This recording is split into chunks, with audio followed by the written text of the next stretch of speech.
So, What letter is this? Q. Q. This is indeed a Q.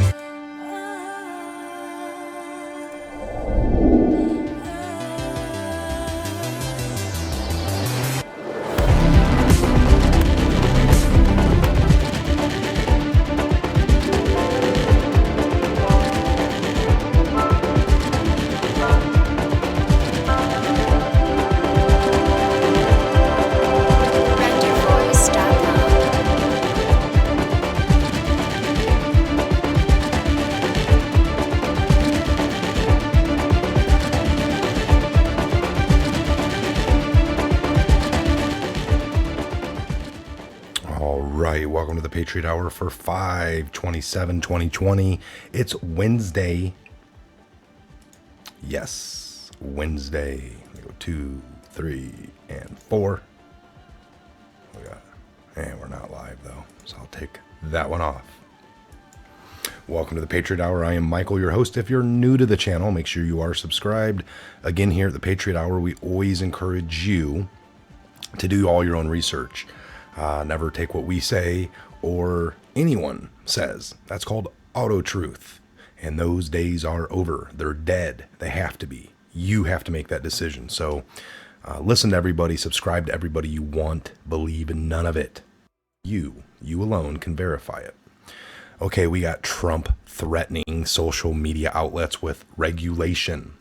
Closure after they fact-checked him twice yesterday. Yes, Twitter. We have dealt with this on a massive scale with YouTube alone. That's another social media. There's people that argue on the left typically that, oh, these places are private companies and they'll stand up for the censorship. Well, these places years ago had went to the courts and got non-liable charges. And look into that.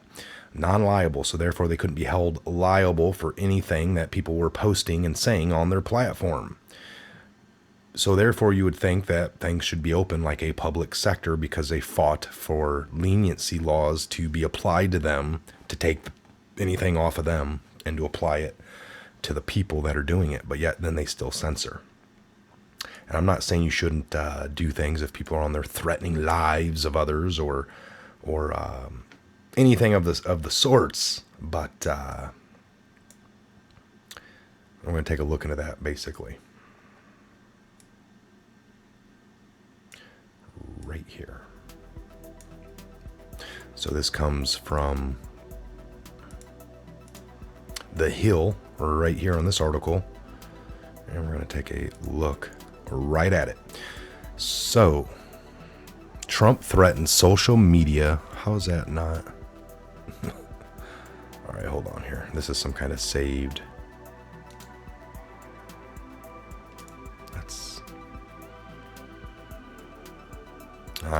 Okay. I got a issue with what I did there, so give me 1 second. I will correct this. Desktop capture. How about that? All right. Trump threatens social media outlets with regulation closure after fact-checked added to tweet. So President Trump on Wednesday morning rehatched up his feud with social media platforms, threatening to close them down a day after Twitter fact-checked a pair of the president's tweets on a mail-in voting.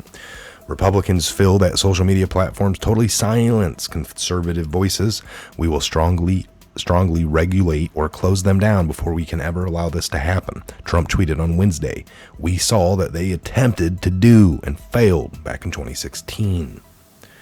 So Republicans feel that social media platforms totally silence conservative voices. We strongly regulate or close them down before we can ever allow that to happen again.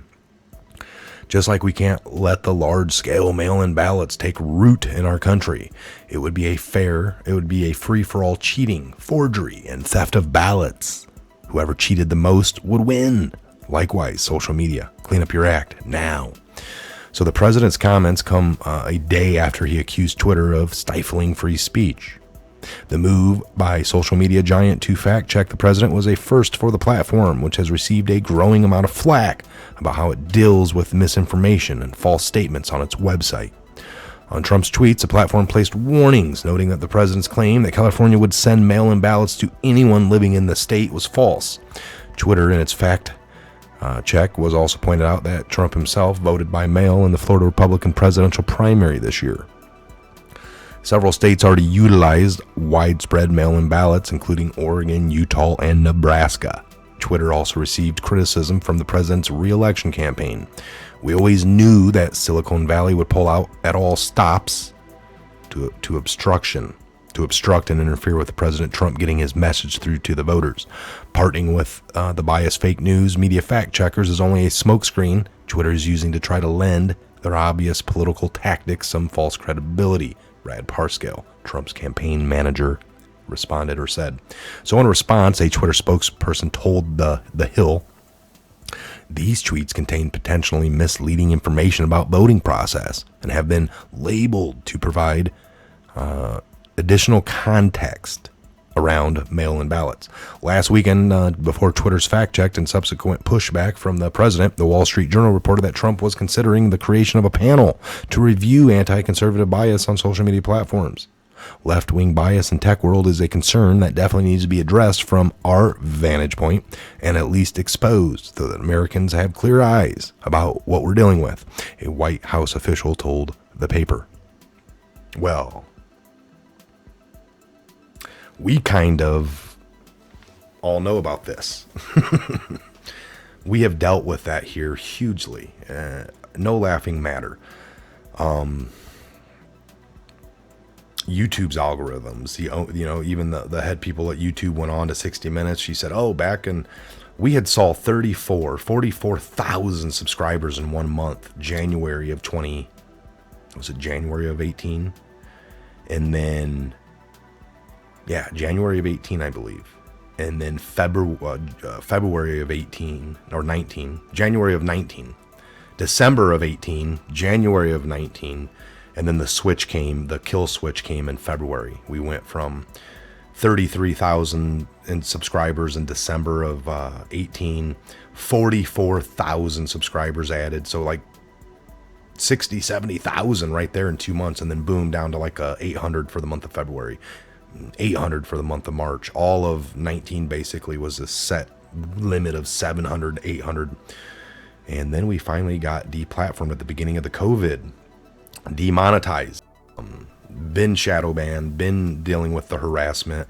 All videos were subpar before that anyway as far as monetizing, and that was just the little ad that you used to see for a few seconds. You'd probably hit skip and we gained a few cents. Well, those few cents kept you from paying and kept us to be able to have everything at real top-notch internet, best equipment, upgrades. I'm still making purchases, and I continue to support this channel on my own behalf, just like when I started. It just got kind of cool for a while. You guys were members. That was very awesome. YouTube gave us that a little bit of time to have some members. We saw that we gained about 160 people that wanted to give monthly between $5, and we had a few up at the high platform of 49. I think we had 5 people giving $49 a month. That has all been taken away at the beginning of the COVID. They said, your channel, we can't do this. While the real world was stopping jobs for people, they thought they would take the time as well. While everyone's going to be at home, extra amount of time watching stuff, they would do the same. So then for a month or so, it got really good again as far as the monetization went away. But man, the numbers went up, the views went up.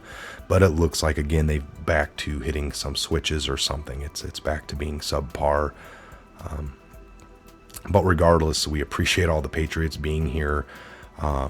Folks, again, it's been a long 3-4 day holiday weekend. Basically spend as much time outside getting yard work, hanging out with friends, family, neighbors, swimming, barbecuing. I hope you did the same.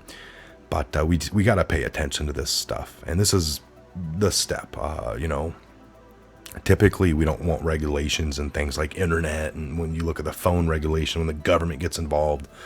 But these people, the social medias, we don't pay much, nothing for them, Twitter, Facebook. And if they're not going to be fair in how they act, we just want fairness.